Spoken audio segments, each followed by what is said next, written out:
What have you learned from history of China, and what do you think is interesting? I've learned that humans have generally acted the same way throughout history because of the events that I read on Chinese history. What do you mean by acting the same? Well, it's always one nation trying to impose or forcefully force its way of life into another nation, and this probably, I think, started when countries started to divide themselves up into cities, communities, or even nations. So, when has China done this in history? I don't think they have done this because on other nations because they were kind of isolated from the West and they kind of had their own way of life. Do you think that they liked other people imposing on their country? I don't think they cared so much that other nations would want to impose on their culture, but from the Vatican and Kangxi event, we can see that the Chinese don't like it when you try to disregard their existing cultures such as Confucianism or Buddhism or even Taoism and just trying to invade their country with a foreign culture or customs. So, have there been any situations where the Chinese did like what other countries imposed? In the same event with Kangxi and the Vatican, Matteo Ricci was one of the first Europeans to ever come into the Forbidden City. And he was able to because he tried to understand the culture of China and even learned the Chinese language, which impressed the emperors.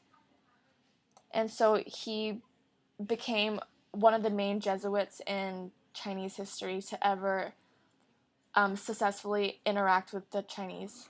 So, what was Mateo's secret in getting in with the Chinese?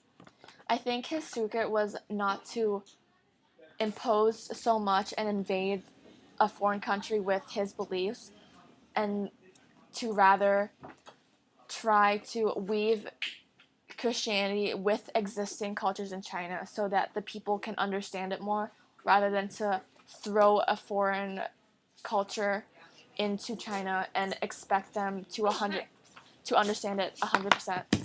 Has there been any time in history, in China's history, where there's been conflicts between like Confucianism, Taoism, the main religions in China? No, because ever since the three main philosophies came, they were able to live in harmony based on the three teachers of these philosophies.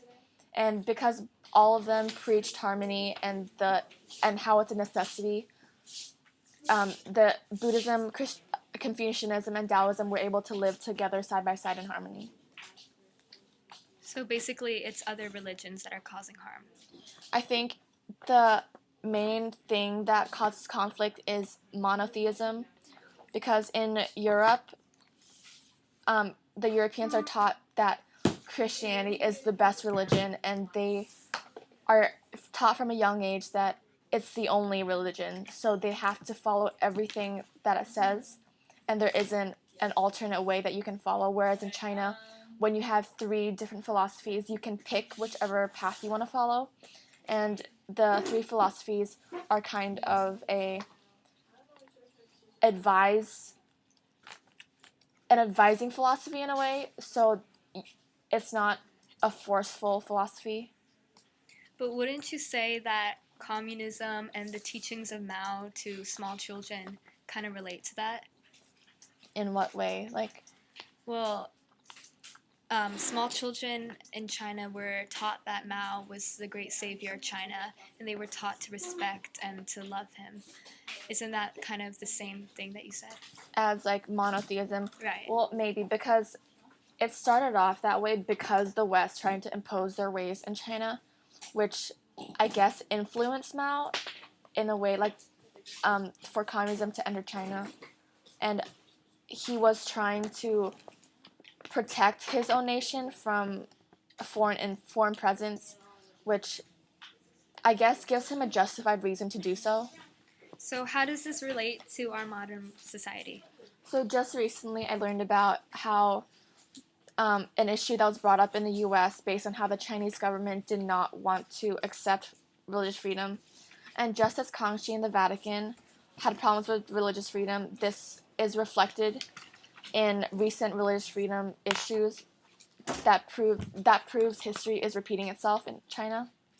And I would think that given the intelligence of the human race, we would kind of learn from our mistakes, but we are kind of repeating history over and again. Okay, thank you.